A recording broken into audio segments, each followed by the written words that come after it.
Hi everyone, my name is Beth Gilbert, and I will be presenting today on queer cyber futures and paper girls. Thank you so much to the Multiverse 2020 staff who are working tirelessly to make sure that this conference can happen even though we are socially distanced and in quarantine. And I am so excited for you to see this and then engage with our Q&A sessions later on. There are going to be so many wonderful presentations and panels. I'm looking forward to it. So, queer cyber futures and paper girls. Acclaimed science fiction critic Veronica Hollinger suggests that science fiction is a particularly useful discourse within which to represent. Like critical theory, science fiction takes questions about identity, humanity, and technology as far as they can possibly go, regardless of the dark and grim futures that may emerge, in order to critique and present new worlds to learn from them.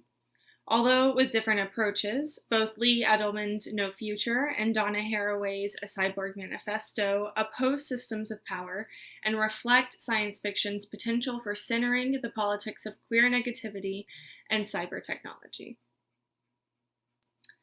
Lee Edelman's book, No Future, calls for a politic that embraces the queer position of being outside, beyond, and against the norm.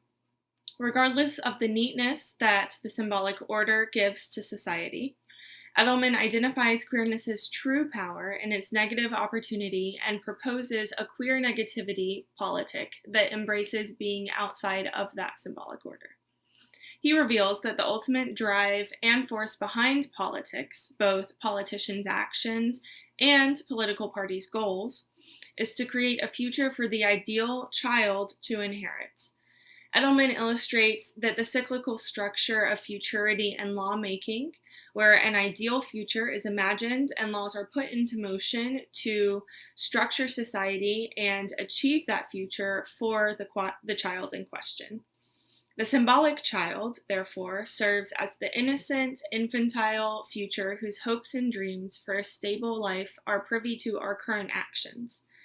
Quote, that child remains the perpetual horizon of every acknowledged politics, the phantasmic beneficiary of every political intervention, end quote.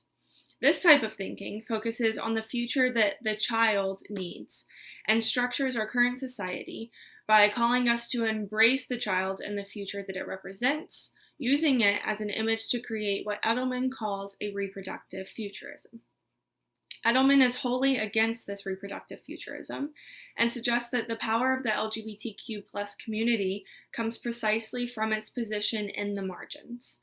It is important here to note that since this reproductive futurism is rooted in upholding the symbolic order, it is not one that accepts all children, nor all reproductively capable human beings, or even all already born children.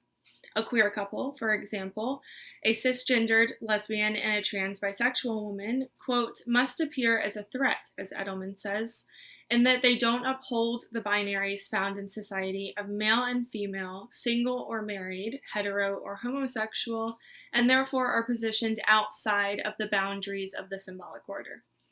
Edelman encourages us to reject the reproductive futurism and embrace the queer political power that comes with being rooted against and outside of norms. Donna Haraway and her book, A Cyborg Manifesto, depicts a future embracing cyborgs, where she suggests a way of living that focuses on, quote, lived social and bodily realities in which people are not afraid of permanently partial identities and contradictory standpoints, end quote. These scary new networks of being are not far from Edelman's insistence that a queer negativity, quote, would deliberately sever ourselves from the assurance that is of knowing ourselves and hence of knowing our good, end quote. In the same way that Edelman's queer negativity forgoes promises and guarantees of knowledge, Haraway calls forth disorder and chaos, and that disorder and chaos that comes from blending technology and humanity, believing that it would create a better future for us based on the belief that accepting this disarray will break down the symbolic order for the better. That is to say that Haraway knows that this chaos encourages us to embrace the chaos of the real, as Lacan defines it, and the messiness of truth and words in meeting that is never perfectly or capably bound, as well as our society and the symbolic order likes to structure it, and for us to believe. As queer subjects in this society, the messiness and chaos of truth, the real truth of who we are as humans, is not new to us, since we are constantly living on the margins, in the margins, and outside of the margins, depending on what we wear, how we present, and how that matches the norm of the particular space that we're currently residing in. As queer liberation, Edelman suggests, would embrace the negative power of casting off any desire to adhere to norms, and, as Haraway suggests, would look forward to the power that blending technology and our bodies will create. So what does such a queer liberation and cyborg politic look like? That's the question here. The exorbitant possibilities of futures and new world orders found in science fiction offer an answer. Erin Grayson Sapp articulates these possibilities by explaining that, quote, much of feminist theory, science fiction can imagine the necessary, potential, or likely changes that would produce socio-political conditions in which women would be liberated from patriarchal oppression, end quote. Feminist theory, queer theory, and science fiction all create futures free from the oppression and pain through challenging the very norms and systems that inhibit such possibilities. Once inhabiting this stance against the norms, especially those of compulsory heteronormativity to gender and sexuality, Veronica Hollinger believes that science fiction allows us, quote, a universe in which the technological imagination can begin to be explored, the ramifications of what theory tells us about ourselves and bodies, as gendered bodies and sexually defined bodies, end quote. Paper Girls is a feminist science fiction comic book series written by Brian K. Vaughan, first published in October 2015 and made up of 6 volumes. The plot revolves around 4 12-year-old girls, Mac, Erin, Tiffany, and KJ, who deliver papers together in the fictional suburb of Stony Stream, Ohio. On the morning after Halloween in 1988, the girls find their town overrun with aliens and strange beings from the future, causing the girls to stumble into an intergenerational war between 2 divisions of time travelers. First and foremost, before cultural critiques even begin to come in play, the presence of technology makes this science fiction plot possible. Without the possibilities that technology brings to science fiction, the new settings and characters that create space for the queer and feminist critiques to emerge would not be plausible in other genres, such as a realistic fiction setting or a nonfiction setting. Lying at the heart of Paper Girls, time travel technology works as the center of the series around which the intergenerational war between old-timers and teenagers is written. Paper Girls presents issues around the influence of time travel, not only by considering the futures that technology allows, but also by questioning the impact of such a future and what a future might have impacting on minds, bodies, and ideologies. The old-timers are the first generation after time travel who invented the time travel and believe that, quote, suddenly having the ability to alter the past didn't automatically give them the right to do it, end quote.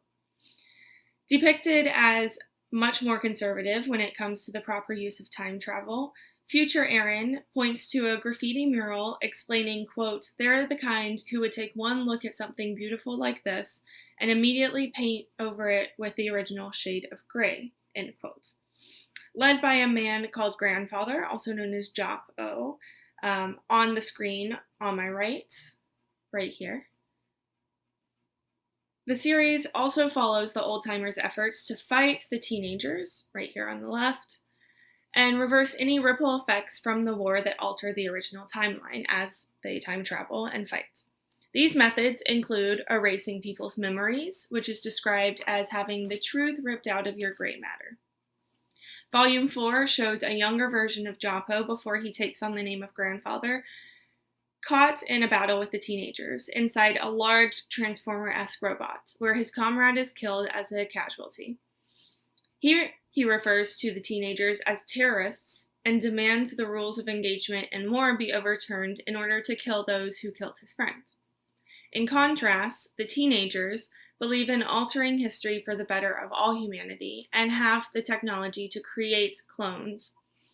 Charlotte Spachevsky, an ally to the teenagers later, explains to the girls in Volume 4 that the teenagers told her, quote, stories of anthrax in mailboxes, of airplanes flying into skyscrapers, of people being addicted to their telephones. The old-timers want these awful things to happen because for them, they already have.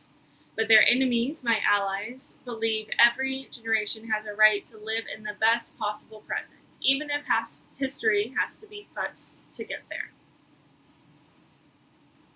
The teenagers are depicted as ruthless and inhuman by the old-timers, as chaos left to its own devices. Interestingly, it is because of the teenagers' refusal to accept pain and tragedy as a part of a reality they have to experience that positions them in opposition to the old-timers and thus the symbolic order and the natural way of time.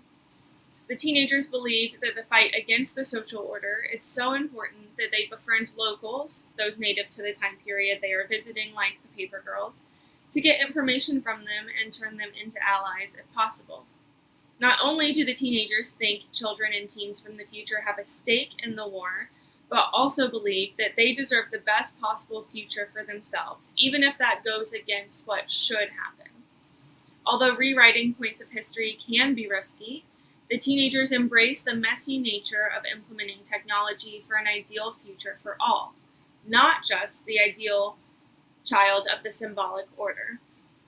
This space, both outside and against natural history, epitomizes how, quote, the queer dispossesses the social order of the ground on which it rests. In this comic that is on my screen right here, you see the first teenager that the girls are introduced to, explaining the long history of the Time War and that the old-timers have murdered his boyfriends in the intergenerational war. So it becomes very apparent that queerness and technology are very much related throughout the Paper Girls series. Furthering the separation of ideology between the teenagers and the old-timers about the proper use of time travel, it becomes apparent that the teenagers believe in using technology to enhance their bodies or even save lives when necessary. A perfect depiction of Haraway's cyborg politic, the teenagers are half tech, half human, and use technology to fill in when the body fails. Teenagers represent a future where technology is accepted and incorporated into the corporal, no matter what boundaries or divisions are blurred and crossed. It does not matter if the teenagers are no longer fully human, partially AI, or even cyber real. What matters to them is that they are able to move throughout the world and inherit and help create a future that is the best it can possibly be for everyone. Veronica Hollinger notes that in science fiction narratives, quote, technology often serves as its foil, figured in contrast as unnatural, programmed, inauthentic, and unoriginal, end quotes. These are the science fiction tales that you watch with technology, and the tale or narrative leaves you at the end hating technology or fearing what an implementation of technology might look like in the future. To the old-timers, the teenagers and their enthusiastic acceptance of using technology to its potential represents an unnatural and unoriginal reality, a history that is manipulated and not the way things were meant to progress.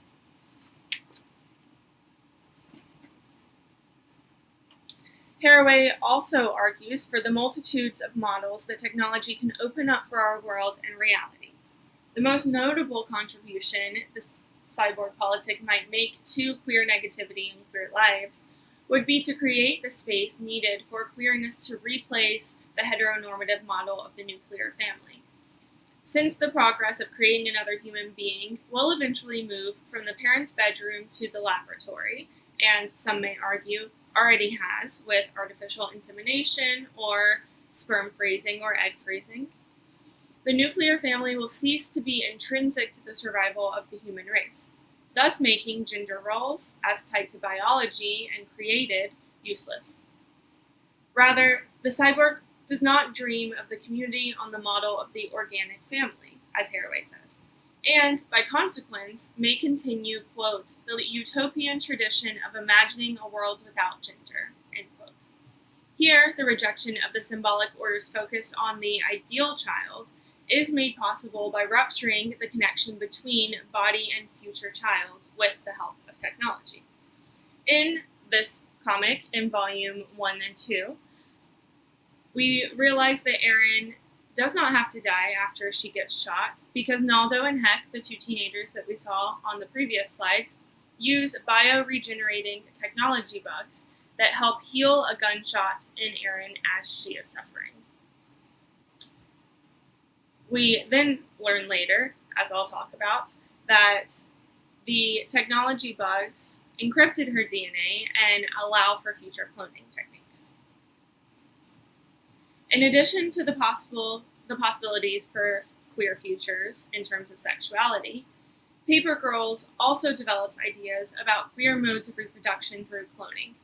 In Volume 2, the girls are transported back through time to 2016, where they meet an adult Erin and team up with her to find another portal, hoping to get back to their original time. Guided by a small square piece of technology with the Apple logo mysteriously on it, the girls and adult Erin are led to an abandoned mall that has been shut down because, quote, Amazon's a bitch. Quite suddenly, a future 12-year-old Erin enters the picture, but this one in a bunch of technology, and explains that she was made from DNA left over in the tissue-repairing bugs that saved original Erin's life in Volume 1. Erin asks why anyone would want to clone her, to which future Erin replies, quote, because something special happened to you delivery girls the morning you found my family's ship. Look, I'm 12, so I don't understand all the science here, but whatever wave hit you guys basically encrypted your DNA. Now you're pretty much invisible to the old-timers, as is anyone who happens to share your genetic makeup, down to the very length of your telomeres, end quote. Here, cloning technology actualizes a queer project of articulating a politics that might not rely on reproduction, a futureless politics, as Alex Lothian describes. On one hand, the ability to clone DNA enacts Haraway's cyborg politic, since the replication of beings does not rely on the womb or the physical reproductive organs of male and female subjects. This is supported by how future Erin describes being raised by Naldo and Heck, the same two time-traveling teenagers that save Erin's life in Volume 1, whom she refers to as her uncles. Thus, the role of father and mother, as tied to biology and culturally inscribed in gender, becomes useless as cloning technology allows anyone to clone and raise a child. On the other hand, this type of technology also helps construct more teenagers with Erin's chromosomal advantage of invisibility to the old-timers technology by opening up a space, quote, outside of the framework within which politics as we know it appears, as Edelman states. Since the future in Paper Girls does not rely on reproductive futurism, this cloning technology steps into a positive liberation as it builds the circumstances in which a queer oppositional politic can emerge. In addition to time travel, Paper Girls uses other types of futuristic technology to develop and depict queer futures. In Volume 3, Mac and Erin have lost the others in 11,706 BCE, in this panel right here, and stumble into a clearing that has a floating, colorful, upside-down prism, notably the colors of both the bisexual and lesbian pride flags, with four extremities reaching up into the sky, releasing a sparkly, gaseous substance. Mac immediately thinks the prism is a monster, while Erin believes that it is magnificent and moves to touch it. Once Aaron touches it, the next 2-page spread depicts panels of multiple characters in the comics clearly in different locations and times. The first character in the panel is demanding someone to run, and that character has not been introduced yet in the series, while the leader of the old-timers, known as Grandfather, is also shown in another panel, even though the girls have yet to meet him. Thirdly, the right page of the spread shows Aaron and Mac kissing on a rooftop, right here, with a futuristic background full of hovering spacecrafts. So then it becomes clear to the reader that Aaron is being shown images of the future, or an alternative future, visions which she refuses to describe to Mac. Previous to this point in the series, Mac has expressed disgust at all mentions of queerness, as well as calling someone the F word in the very first few pages of the series as an insult. Mac reflects the absorbed homophobia paired with a clear, learned misogyny from her older brother and conservative father. When Erin gets her period in Volume 3, in 11,000 BCE, might I add, Mac mentions to Erin that she knows nothing about when women are, quote, on the rag, because her old man would never let her take a course with sex in the name. And her gym teacher told her that it was unladylike to talk about bodies. Mac is the product of a time in which, quote, heterosexual reproductive sex becomes the alibi for a reproduction of political and social structure, ensuring a conservative propagation of the things as they are, as Alex Lathian points out. Since it's no coincidence that her father and brother are the ones to tell her these things and shape her access to sex education and thus understanding her own body, the heteronormative social order they uphold effectively keeps her in the dark. Later, once Erin tells Max about the images she saw of them kissing, Mac, a jagged and abrasive character, but lovable, cannot imagine a future where kissing a girl would be possible, so much so that she asks KJ if she thinks Erin might be a clone of herself.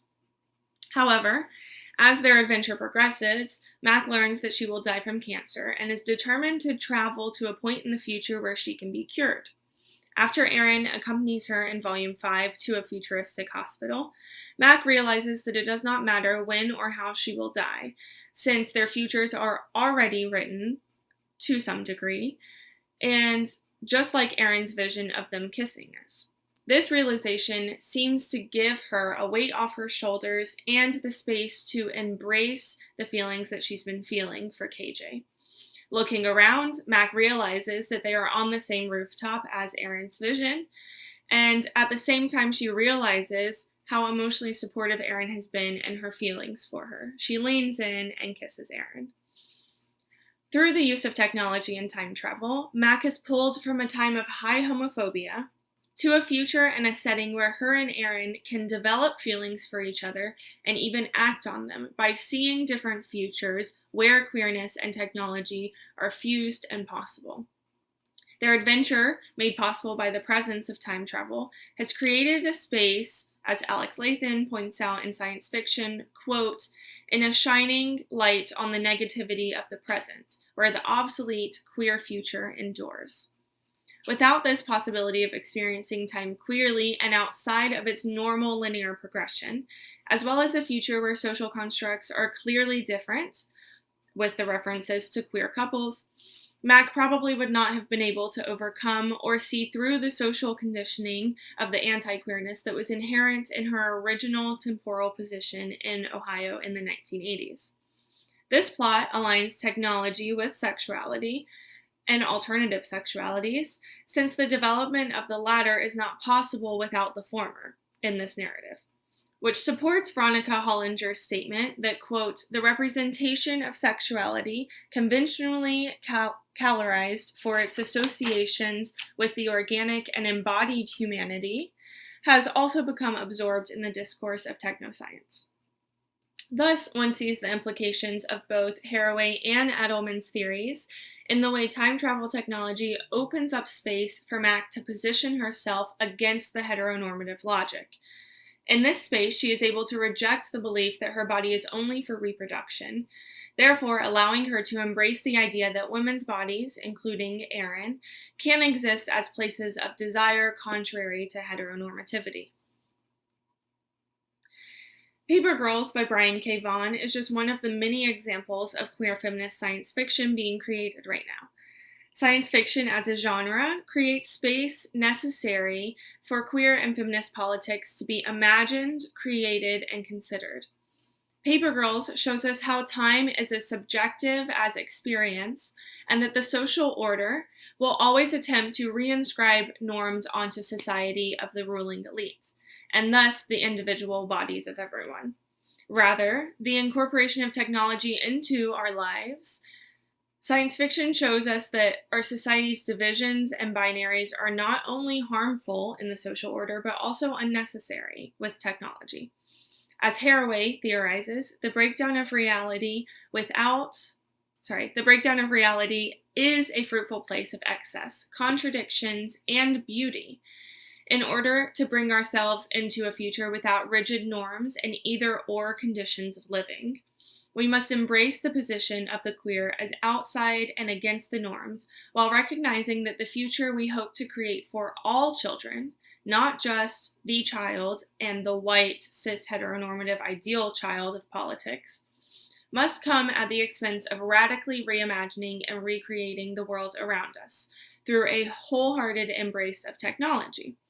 This is freedom in the potential that fusing the organic and technology will bring us a future without oppression and without the norms that seek to harm us. Thank you very much.